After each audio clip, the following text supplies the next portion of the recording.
Salut à vous tous, je suis très content de vous retrouver aujourd'hui pour le journal de la bande dessinée, avec aujourd'hui comme invité Amédée Albi pour sa nouvelle série Elliot Malken.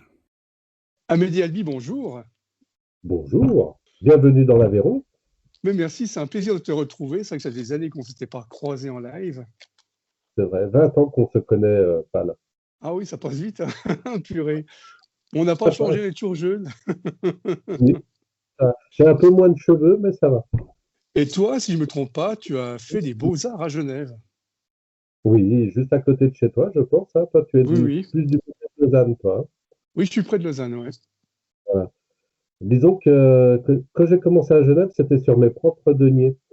Et, euh, et j'avais comme habitude de ramener des tableaux, que ce soit aquarelle ou à l'huile, avec des personnages de Disney ou des Corto Maltese ou des choses que je pompais mais que j'aimais bien reproduire à l'huile.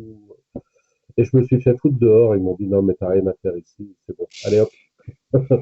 Et au C'était bout trop de dans la 2 ans, bande dessinée. t'as rien à faire ici, il faut que tu ailles dans la bande dessinée. Mais j'aimais beaucoup l'histoire de l'art, en fait. Tu sais, tout ce qui est autour de Michel-Ange, tout ce qui est Oui, oui. autour de Léonard de Vinci, leur vie, quoi. Ça me plaisait beaucoup. Et si je ne me trompe pas, toi, tu as commencé en même temps pour faire de la pub pour Danone. Ah, j'ai commencé en 89 à travailler pour Danone, oui.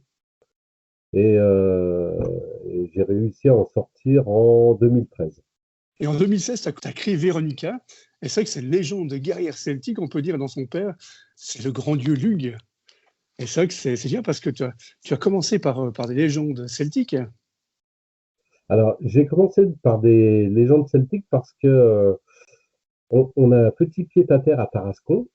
Et il faut savoir une chose, c'est que du côté de Tarascon, il y a des légendes urbaines sur la mythologie celte. Et en cherchant la mythologie celte, parce que du coup, quand on est auteur de bande dessinée, on aime bien trouver une véracité à ce qu'on raconte. Donc j'ai essayé de trouver des origines écrites de ce qu'était la mythologie celtique. Impossible de trouver. Tout se fait à l'oral.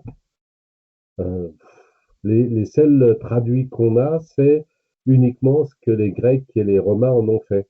Mais comme ils se sont pratiquement tout appropriés pour leur propre mythologie à eux, du coup, il y avait beaucoup de choses qui ressemblaient. Et j'ai eu la chance de rencontrer un druide. Un druide qui transmet son savoir au parler. Et là, ça a commencé à germer dans mon esprit les histoires de cette guerrière celte.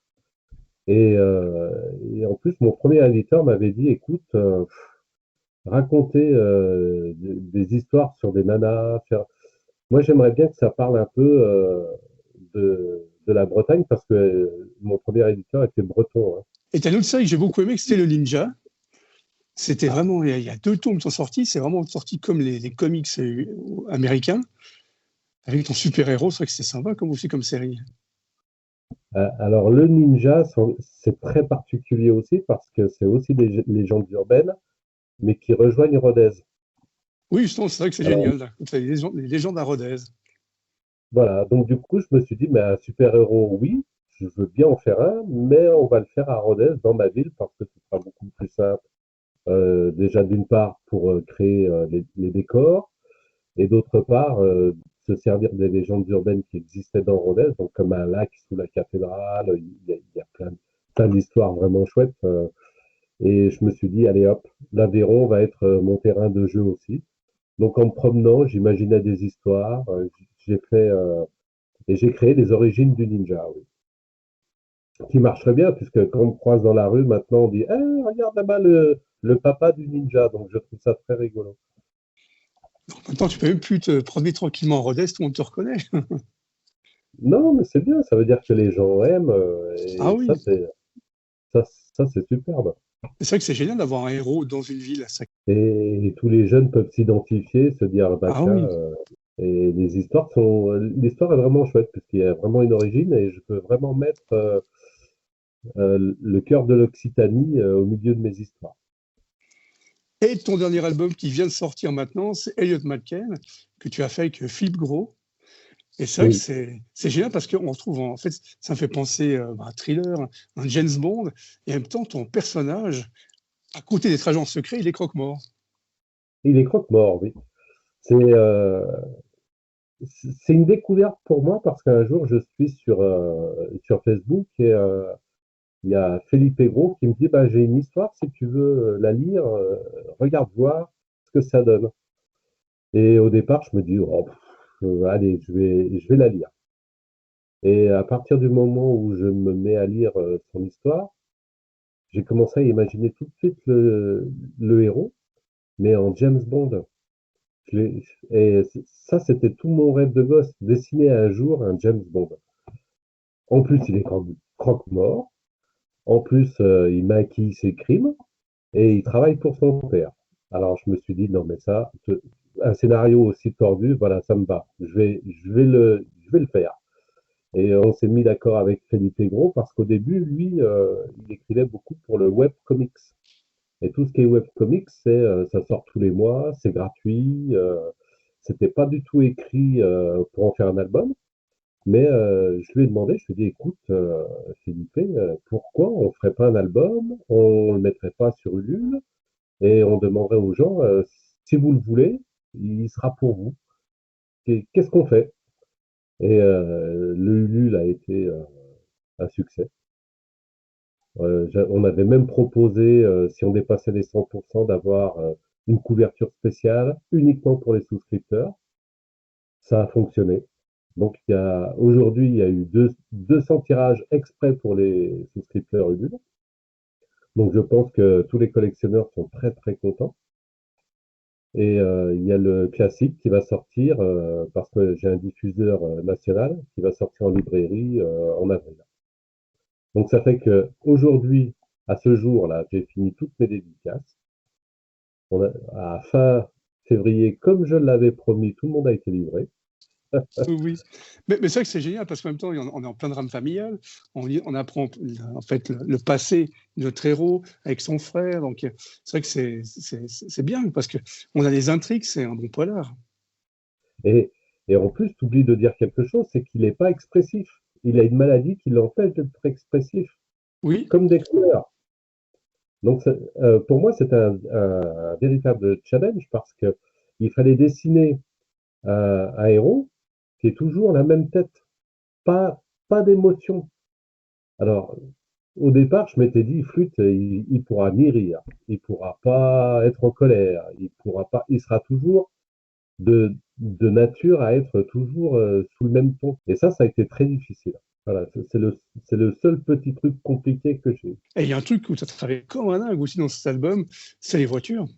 Et c'est vrai que c'est impressionnant Ah, parce que tu as des belles bagnoles américaines. Là, tu as dû passer des heures et des heures pour les recherches, aussi bien que pour le dessin. bah, disons que moi, je suis fan de voitures américaines comme la Léonore. Tu sais, la fameuse Mustang Shelby Oui, oui, oui. 370 des années 70. Donc, c'est une voiture que je connaissais très bien, que j'avais déjà dessinée sous toutes les coutures pour plein de gens qui me les commandent. Mais c'est vrai que ça prend du temps, c'est vrai. Dessiner une voiture, je crois que c'est comme un cheval. C'est très très difficile. Tu passes beaucoup de temps parce il faut apprendre comment est-ce qu'elle fonctionne, comment est-ce que tu peux la déformer par une vision 3D, faire des angles différents pour pas que les gens retrouvent toujours les mêmes images. Donc c'est vrai que j'ai bien galéré là-dessus, mais bon, je pense que je m'en suis pas trop mal sorti. Et maintenant, est-ce que tu travailles sur le deuxième tome ou qu'est-ce que tu fais exactement? Alors actuellement, je suis en train de faire un truc qui est attendu depuis que j'ai commencé Véronica et le Ninja, c'est qu'ils se retrouvent. Ah, génial. Donc on va avoir un album double qui va avoir la particularité de se lire les 10 premières planches vues par le Ninja et les 10 premières planches vues par Véronica. Il faudra le retourner. Et au milieu, il y aura toute l'histoire avec un ennemi commun. Oui. Allez, je vais vous le dire, ben, parce que c'est pour la peine de... Enfin, je vais vous le dire, elle s'appelle Pandora. Donc, dans mon aventure, le ninja et Véronica dans un premier temps, vont pas comprendre que les deux se battent contre elle. Donc, ils vont se battre un peu l'un contre l'autre. Mais une fois qu'ils vont comprendre, ils vont se battre ensemble contre Pandora pour justement qu'on n'enlève pas l'espoir aux hommes. Donc, c'est un vrai message d'espoir aussi que je vais transmettre comme ça à mon lectorat Ben, super. Ben, je te remercie beaucoup de nous avoir accordé du temps. également. Et la prochaine fois que je passe tout près de chez toi, ben, je m'arrête. Tu as intérêt, Pal. Oui, oui. Cette fois-ci, tu t'arrêtes. Oui, alors cette fois-ci, je m'arrête maintenant que je sais où tu es. Alors, je te souhaite une bonne fin de journée. Merci, toi aussi. Merci, puis à tout bientôt, hein. Ça marche. Bye Allez, bye. bye.